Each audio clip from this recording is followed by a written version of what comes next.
And with that, Holy Week began. Pope Leo kicked off one of the busiest liturgical periods of the year for the Catholic Church and the Vatican by celebrating Palm Sunday Mass. He reflected on how Jesus came to bring life and light to the world, even as darkness and death were about to engulf him. As Jesus walks the way of the cross, we place ourselves behind him, following in his footsteps. As we walk with him, we contemplate his passion for the sake of humanity, his broken heart, and his life as a gift of love. While this time is always special for the faithful, this year brings the addition of a new pope. At the Vatican, Holy Thursday begins with the celebration of the Chrism Mass at 9:30 a.m. in St. Peter's Basilica. Together with the cardinals, bishops, and priests of Rome, the Pope will bless the oil of the sick, the oil of the catechumens, and the chrism oil that will be used in the diocese during the coming year. Later in the afternoon, the Holy Father will celebrate the Holy Thursday Mass of the Lord's Supper at the Basilica of St. John Lateran, the cathedral church of the Diocese of Rome. Doing so, he will restore a long-standing practice that Pope Francis has set aside by offering Mass at some of the city's prisons to show closeness to prisoners. In the afternoon on Good Friday, Pope Leo is scheduled to preside over a service for the Passion of the Lord in St. Peter's Basilica. Since Good Friday is an aliturgical day, Holy Mass isn't celebrated.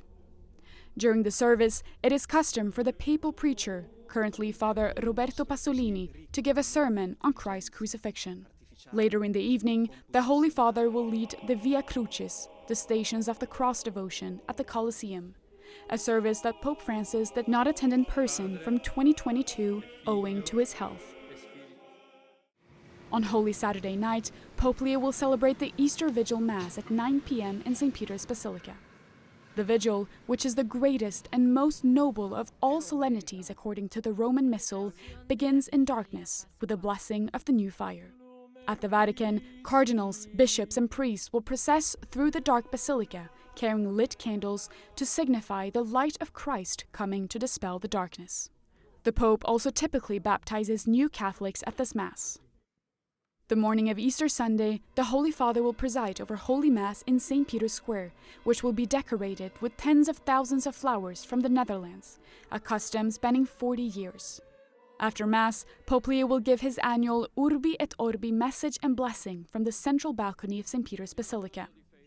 Urbi et Orbi means to the city of Rome and to the world, and is a special apostolic blessing given by the Pope every year on Easter Sunday, Christmas, and other special occasions.